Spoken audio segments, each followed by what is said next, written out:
আবারও বৃষ্টি শুরু হয়ে গেল। যা বৃষ্টি হচ্ছে তাতে তো মনে হচ্ছে এবার মাঠঘাট সব ডুবে যাবে। সে কি মা, সব যদি ডুবে যায় তাহলে আমরা থাকবো কোথায়? আমিও তো সেটাই ভাবছি মা।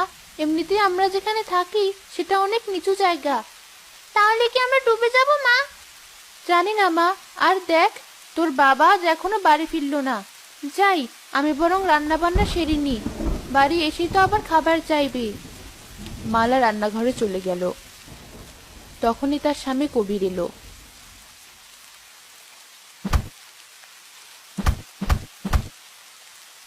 কই, কোথায় গেলে? তুমি এসেছো?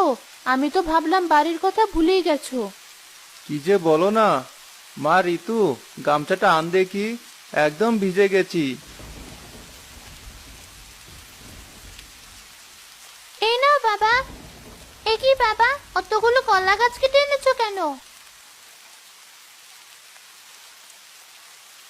দরকার আছে মা, যা বৃষ্টি শুরু হয়েছে তাতে ওগুলোই আমাদেরকে বাঁচাবে।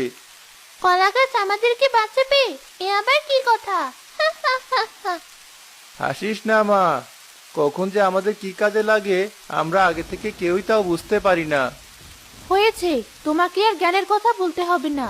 এমনি ভিজে এসেছো। যাও একটু বিশ্রাম করো, আমি বাকি রান্নাটা সেরে আসি। মালা আবারও রান্নাঘরে চলে গেল।